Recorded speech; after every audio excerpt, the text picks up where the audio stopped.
오늘 이 시간 우리 그의 소유가 된 백성이다 하는 이 부분을 가지고 하나님의 소유가 됐다는 그 뜻을 한번 생각해 보겠습니다.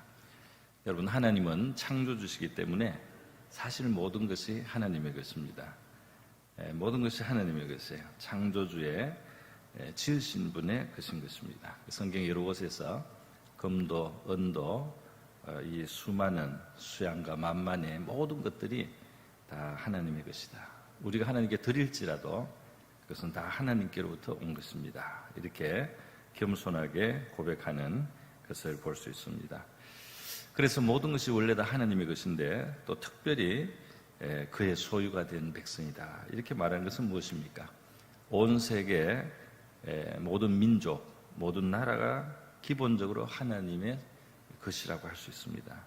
그런데도 구약 시대에는 이스라엘 백성이, 그리고 신약 시대에는 예수 믿는 우리들, 성도들, 교회가 하나님의 또 소유다, 특별한 의미를 가지고 이 말씀을 하시는 거라고 할 수가 있습니다. 인류는 하나님의 형상으로 너무나 존귀하게 지원받았어요. 우리가 하나님의 형상으로 지원받았기 때문에 하나님과 교통할 수가 있습니다. 할렐루야.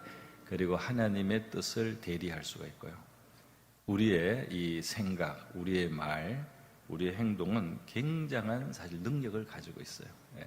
그래서 인류가 하나님의 존귀한 모양과 형상으로 그 하나님을 닮은 영적인 면, 또 어떤 인격적인 면, 또는 어떤 지성과 감성과 여러 분야의 하나님을 닮았는데요.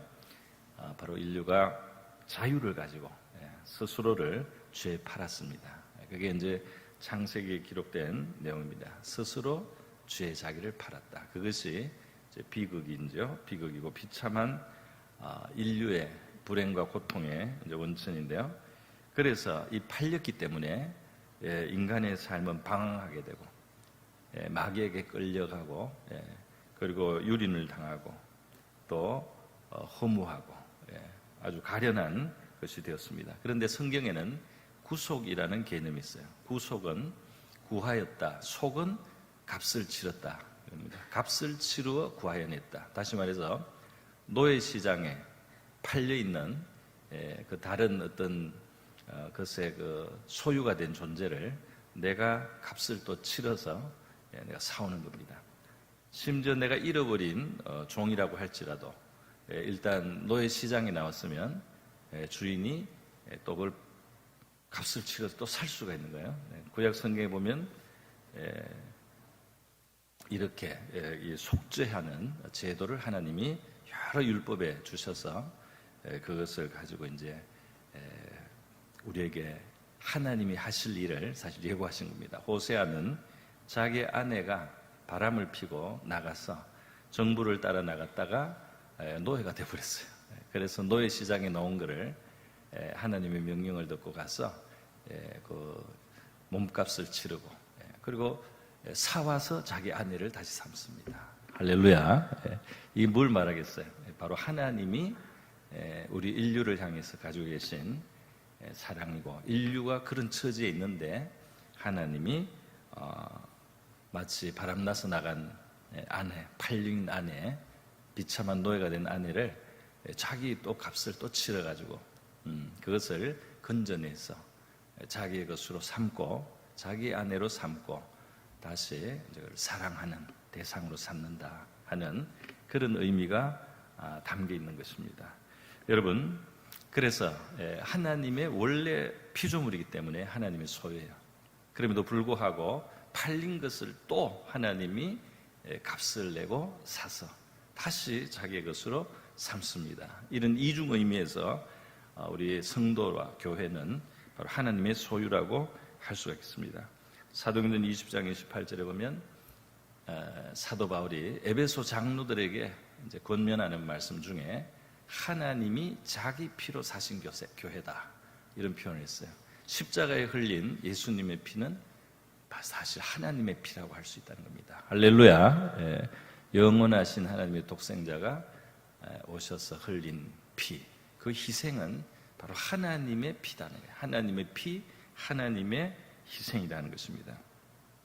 요한계시록 5장에도 바로 이 하나님의 어린 양 예수 그리스도를 찬양하는 그 찬양 가사 가운데 뒷부분에 보면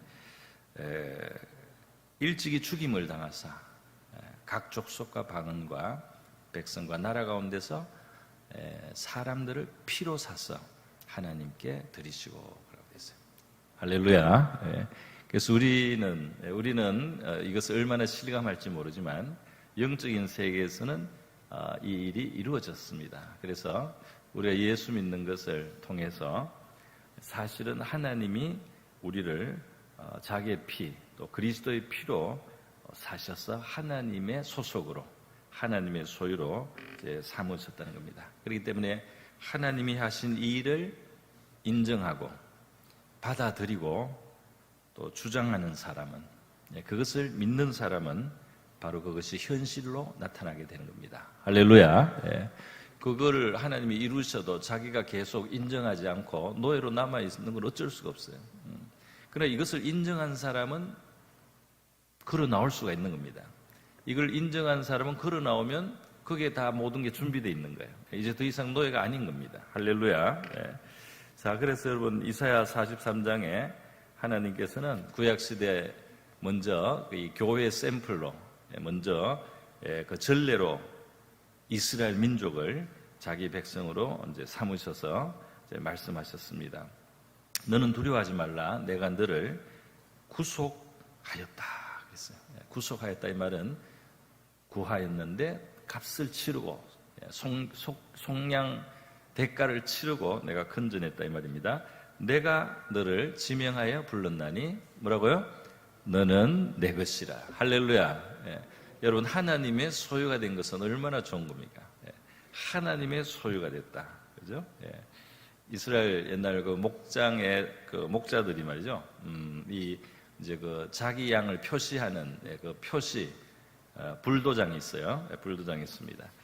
이 영어에 우리 상표를 브랜드라고 하지 않습니까? 브랜드라는 이 말이 바로 이 불도장을 원래 찍었다는 의미예요. 그래서 가구에도 이 불도장을 찍어서 어느 제조회사에서 만들었다.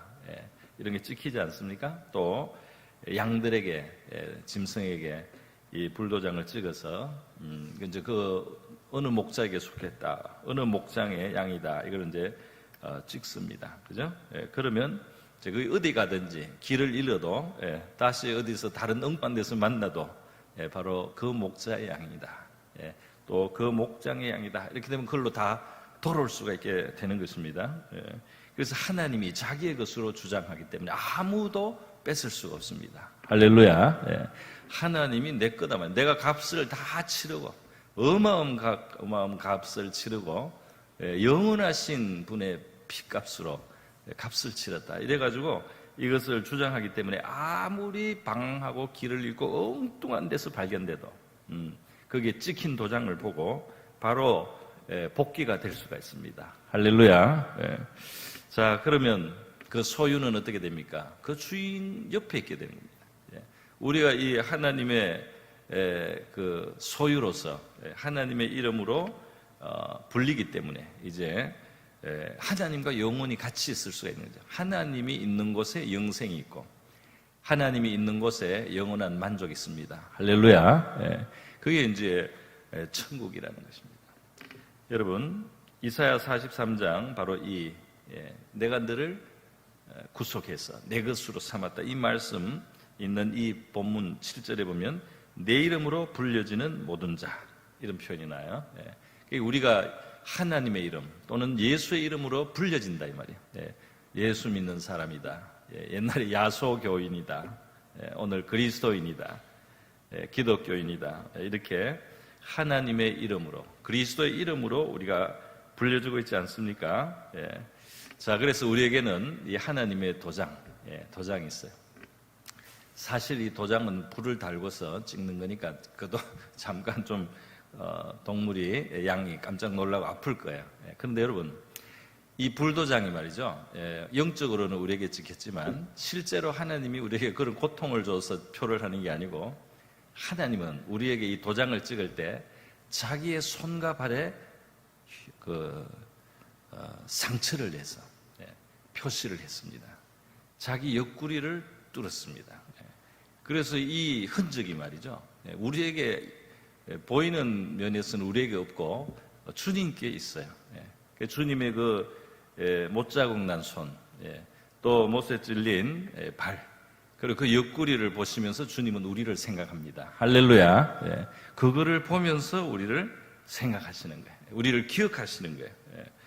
그런데 말이죠, 우리 성도가 믿음의 생활을 잘 하다가 보면 주님을 위해서 고난을 받거나 주님 때문에 고초를 당하거나 주님 때문에 상하거나 상처를 받는 일이 생깁니다.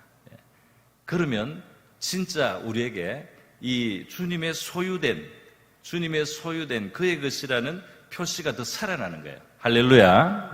할렐루야. 우리 예수님 믿기 때문에, 하나님을 믿기 때문에 당하는 어떤 상처나 고통, 아픔이 생기면은 우리가 예수의 흔적을 가지게 됩니다. 할렐루야. 더 담대하게, 더 당당하게 내가 하나님께 속했다는 깊은 확신을 갖게 되고 담대함을 갖게 되는 것입니다. 할렐루야. 여러분, 이 소유에는 애정과 애착이 있지 않습니까? 우리가 가진 뭘 잃어버리면, 오랫동안 같이 사용하던 물건이 잃어버려도 우리가 애착을 가지고 찾기에 애씁니다. 그냥 돈 주고 똑같은 비슷한 거 사도 되는데 그 잃어버린 게 굉장히 허전해요.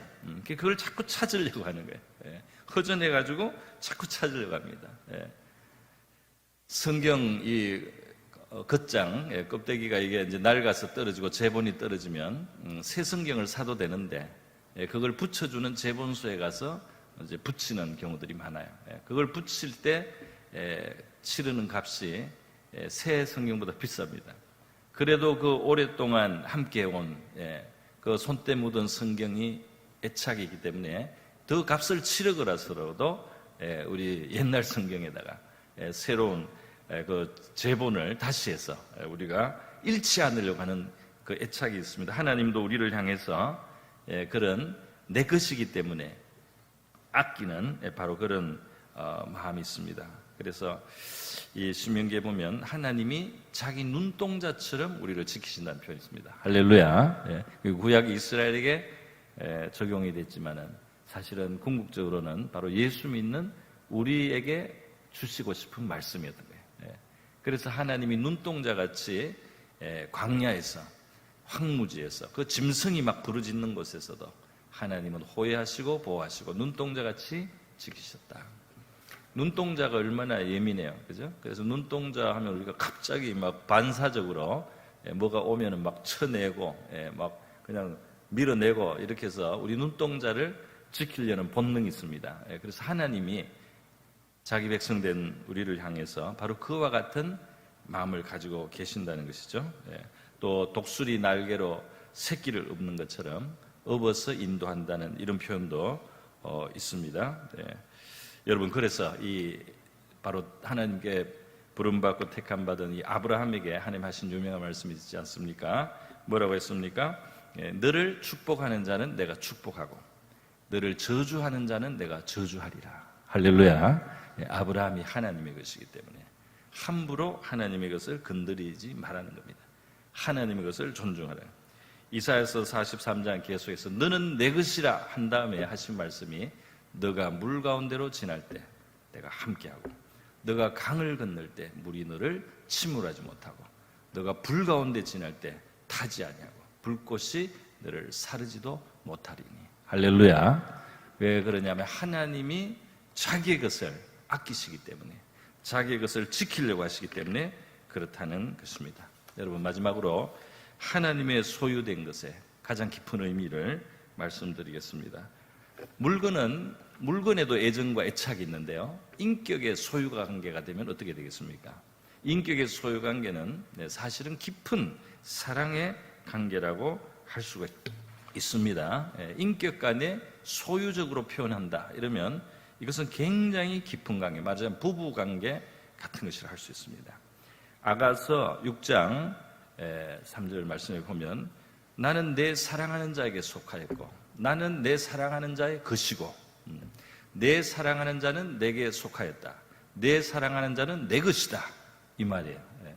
여러분, 하나님은 이 말씀을 구약시대 이스라엘 백성들에게 하고 신약시대 교회와 성도인 우리를 향해서 하십니다. 다시 말해서 나는 너희의 하나님이 되고 나는 너희에게 속한 너희의 소유된 하나님이 되고 그리고 너희는 나의 소유된 백성, 나의 백성이 되리라 그래요. 나의 백성. 또 나는 너희의 내가 하나님이 되겠다. 서로 이 소속 관계지 않습니까? 소유 관계. 그런데 이것은 깊은 결속을 말하는 것이라고 할 수 있겠습니다. 여러분, 깊은 사랑은 가장 좋은 것을 주고 싶어 합니다. 깊은 사랑은 가장 좋은 것을 주고 싶어. 하나님의 영광, 최고의 것입니다. 그것을 우리에게 동참시키고 함께 누리게 하기를 원하시는 거예요. 그래서 하나님은 우리를 영광으로 사실 부르시는 거예요. 그 영광으로 우리에게 주시기를 원하는 거예요. 그래서 우리에게 하나님을 영화롭게 하라고 또 불러주시는 겁니다. 할렐루야. 하나님을 영화롭게 하는 자는 반드시 영화롭게 됩니다. 하나님께 영광을 돌린 자는 반드시 하나님이 주시는 영광을 받습니다. 할렐루야. 그렇기 때문에 여러분, 우리를 하나님이 자기 소유로 삼고 서로 하나님께 우리는 속하고 하나님은 우리에게 속한 깊은 사랑의 관계 속에서 하나님은 그 영광에 동참시키려고, 그 영광도 우리의 것이 되게 하시려고 하나님의 영광을 위해서 우리를 또 활동하게 하시고 역할을 하게 하시고 뭔가를 할 수 있는 기회를 만드시고 우리를 부르신다는 사실을 깨닫게 되시기를 바랍니다. 하나님의 영광을 위한다, 대단한 거창한 것만 생각할 필요는 없습니다. 하나님은 이스라엘 백성을 수많은 민족과 백성들 가운데 택하셨지만 이스라엘 나라 사실 영토가 그렇게 큰 편은 아니에요. 아수르, 바빌론, 페르시아 큰 나라들이 있는데요. 영토나 인구나 사실 그렇게 대단하게 최고 큰 나라가 아닙니다. 좀 작아 보여요. 그런데도 하나님은 그 속에 정말 하나님의 정신, 하나님의 법도를 그들이 행하고 하나님을 참으로 믿고 그들이 걸어갈 때 하나님의 찬란한 영광이 그곳에서 나타나게 될 것이라고 말씀하셨습니다. 할렐루야. 우리의 삶이 거창하지 않아도 이 세상 보기에 대단한 뭐가 아니어도 괜찮습니다. 우리가 하나님의 정신, 하나님의 법도, 그리스도의 도리를 가지고 살아갈 때 하나님 앞에 영광을 돌려드리고 우리에게 주시는 하나님의 아름다운 영광을 보게 될 줄로 믿습니다. 이것이 하나님의 소유된 백성, 하나님의 소유된 저와 여러분에게 하나님이 뜻하신 것이라는 사실을 알고 하나님께 소망을 두고 감사하며 기도하는 이 시간이 될 수 있기를 바랍니다. 기도 제목을 보겠습니다. 우리 주님의 보혈을 흘려 값주고 사셔서 하나님의 소유된 백성 되게 하신 것을 감사드리고요. 우리에게 붙은 바로 그 주님의 이름, 예수 믿는 사람, 그리스도인, 하나님을 믿는 신자라는 이 이름을 우리가 가지고 있습니다. 이래서 우리 하나님의 이름을 우리가 영화롭게 하고 또 예수의 흔적을 가진 그런 삶이 되게 하소서. 우리를 눈동자처럼 지켜주심을 감사하며 불과 물을 통과할 때 함께 하시는 주님을 기억하고 우리가 우리의 당하는 시련의 시간 담대하고 모든 염려를 주께 맡기고 감사와 평안을 잃지 않고 우리 주님을 바라보게 하소서 기도하고요. 우리를 향하신 하나님의 깊은 사랑을 더욱 깨닫게 하시고 하나님의 나라와 영광을 위해서 살게 하소서 이렇게 기도하면 좋겠습니다. 우리 다 같이 주님의 이름을 부르며 같이 기도하겠습니다.